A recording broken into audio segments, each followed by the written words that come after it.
মুর্শিদাবাদের রানীনগরে আক্রান্ত কংগ্রেস কর্মীরা। নরেন্দ্রপুর গ্রামে কংগ্রেস কর্মী ইয়াসিন শেখকে মারধরের অভিযোগ।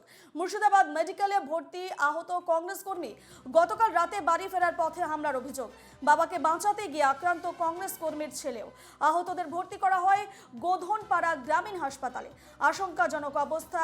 আশঙ্কাজনক হওয়ায় ইয়াসিনকে মুর্শিদাবাদ মেডিকেলে স্থানান্তর করা হয় এবং তৃণমূলের বিরুদ্ধে অভিযোগ পরিবারের। অস্বীকার শাসক দলের। ঘটনার তদন্ত শুরু করেছে পুলিশ। নিয়ে আমরা বিস্তারিত জানবো। ফোন লাইনে রয়েছেন আমাদের প্রতিনিধি বিনয় রায়। বিনয়, মুর্শিদাবাদের রানীনগরে আক্রান্ত হয়েছেন কংগ্রেস কর্মীরা এবং যেমনটা জানা যাচ্ছে যে নরেন্দ্রপুর গ্রামে কংগ্রেস কর্মী ইয়াসিন শেখকে মারধরের অভিযোগ রয়েছে। ঘটনার বিষয়ে কি জানতে পারছে পুলিশ, কি জানাচ্ছে? দেখো, একেবারেই এখনো পর্যন্ত পরিবার সূত্রে যেটা খবর পাওয়া গেছে, গতকাল রাত্রিবেলাতে ডাক্তার দেখিয়ে বাড়ি ফিরছিলেন এই ইয়াসিন শেখ, তখন তাকে ঘেরাও করা হয় এবং বেশ কিছু তৃণমূলের আশ্রিত দুষ্কৃতী তাকে ঘেরাও করে, তার কাছ থেকে বেশ কিছু নগদ টাকা ছিনিয়ে নেওয়া হয় এবং তারপর তাকে বেধড়ক মারধর করা হয় লাঠি রড দিয়ে। এবং সেই খবর পাওয়া মাত্র যখন তার ছেলে তাকে বাঁচাতে যায়, তখন তার ছেলেকেও আহত করা হয়, তার ছেলেও আহত হয়েছে গুরুতর।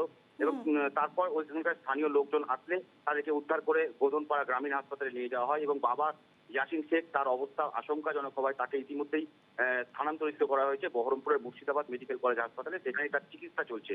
তবে এই ঘটনা দিয়ে এখনো পর্যন্ত যে খবর পাওয়া যাচ্ছে যে ওই রানীনগর এলাকায় কংগ্রেস বেশ শক্তিশালী এবং লোকসভা নির্বাচনে রানীনগর থেকে ভালো ভোট পেয়েছে মোহাম্মদ সেলিম, সেই জায়গা থেকে কিন্তু একটা আক্রোশের সৃষ্টি হয় এবং তারপরে কিন্তু এই ধরনের ঘটনা ঘটে। বেশ, এই খবরে আমাদের নজর থাকবে বিনয়। আপাতত তোমাকে ধন্যবাদ জানাচ্ছি।